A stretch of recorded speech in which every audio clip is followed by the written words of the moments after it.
እናቴ በዛው ቀረች። እናቴ መሞቷን የእውነት ያመንኩት ብዙ መከራዎች ሲፈራረቁብኝ የሚወዱኝ እናቴ እያለች እያቀፉ የሚስሙኝ የኔ ብስኩት የሚሉኝ ፊታቸውን ሲያዞሩብኝ ገፊ ሲሉኝ ያኔ እውነት እናቴ እንደሞተች አመንኩኝ። ይቅርታ እና አላረክስም። እናቴ ናታ ምን ላድርግ? እናት ራሷን የቻለች ዓለም ናት።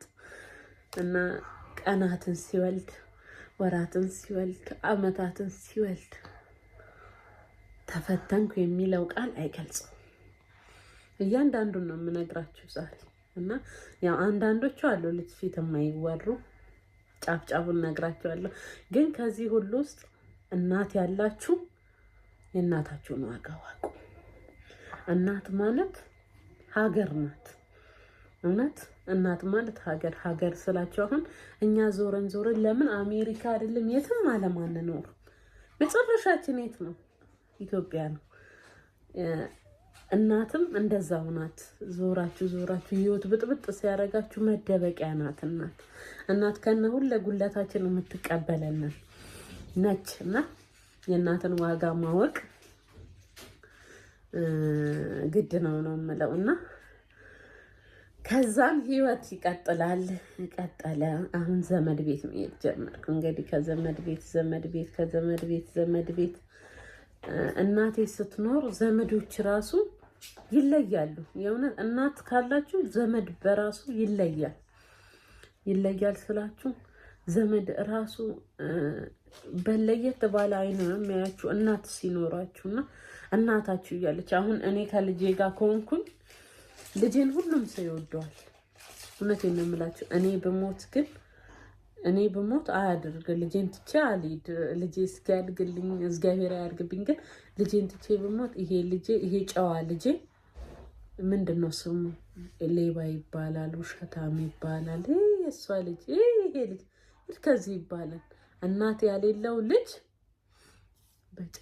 በጭራሽ ምንም ጥሩ ስራ ቢሰራ አይታይም። የሚታየው ጎዶሎና ጎዶሎ ብቻ ነው። ግን እግዚአብሔር መድኃኔዓለም እናትም አባትም ነው። እመቤት የእናት ናት።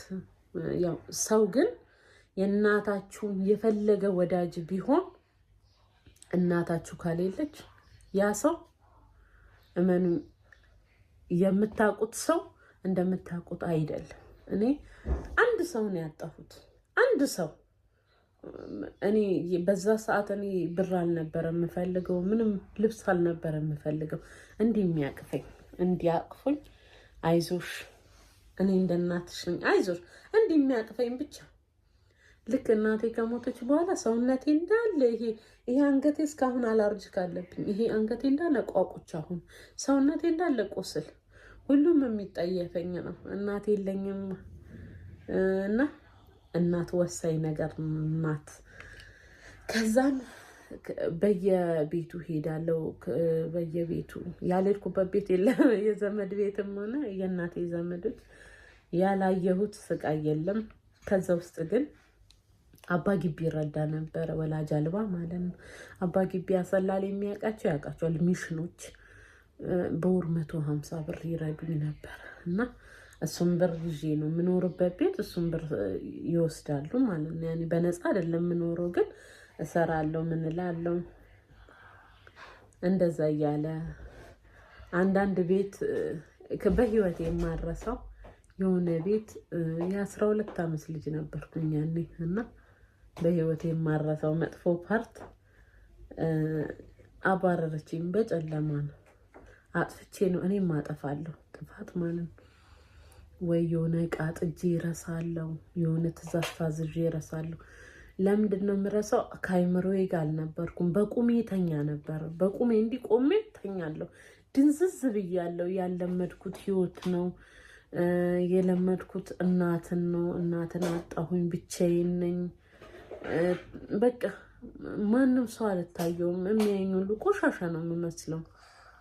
እና በዛ ሰዓት ውስጥ እኔም ድንዝዝ ስላልኩ ብዙ ስህተቶችን እንሰራለሁ። እና በማታ ውጭልኝ አለችኝ። እና በህይወት ያረሰውም ኩሽና እንዳላድር ኩሽና አመድ ላይ ሴጣን ይሄዳል ስለሚሉ ስለምሰማ ፈራው።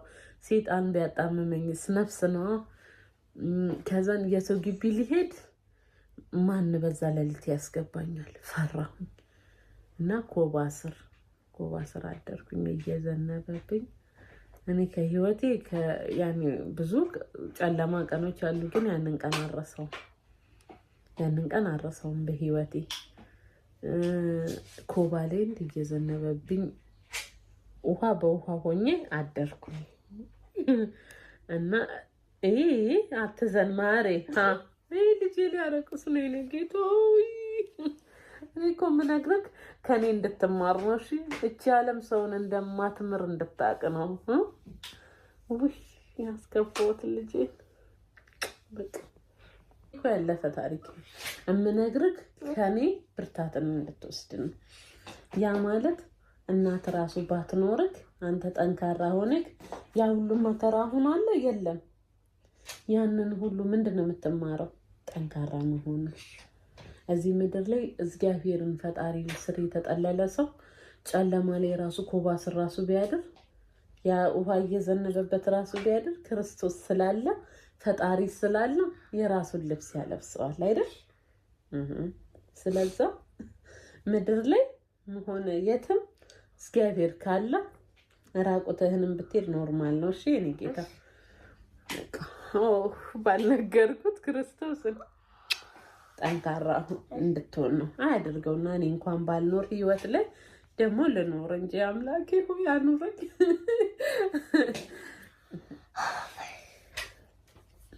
ይቅርብን እንዲያለ ነገር ክርስቶስ አታርክሽ ያ እና እንደዛ ነው። ከዛ በኋላ ያም አለፈ። የሆነ ሰዓት ላይ ብቻ እኔ አሁን ጫፍጫፉን ነው የምነግርህ፣ ብዙም አልነግርህ ነገሮች አሉ የስቃይ በሮች። ግን አንዳንዱ ትምህርት ይሆንሃል፣ ትምህርት ይሆንካል። ለምን ትማርበታለህ። ህይወት ላይ በነገራችን ላይ አባቴ ህይወት ላይ መከራ ግድ ነው። አልፈተንም ማለት አትችልም። ፈተና እግዚአብሔር የሚወደውን ሰው ነው የሚፈተነው አይደለም። ስለዛ ፈተናን ማለፍም ሆነ መቻል ግዴታ አለብን። ደግሞ ላያስችል አይሰጥም። እኔ እላለሁ አሁን ላይ እግዚአብሔር ፈተናን ያንን ሁሉ ፈተና ቢያሳልፈኝም ከጀርባዬ እሱ ስላለ እሱ እንደሚደግፈኝ ነው እንጂ እኔ በምን አባቴ አልፈው ነበር ያንን ሁሉ። እንሙህም ከዛን የሆነ ሰዓት ላይ ወሰንኩኝ። እኔ ምን ወሰንኩኝ ማሬ? ምን ወሰንኩኝ? የሆነ ሰዓት ላይ 12 ያኔ ነው ውጪ ካሳደሩኝ በኋላ ወሰንኩኝ። እኔ ካሁን በኋላ አልኩኝ 12 ዓመቴ ነው ክርስቶስን ካሁን በኋላ አልኩኝ እኔ የሰው ቤት አልንከራተትም።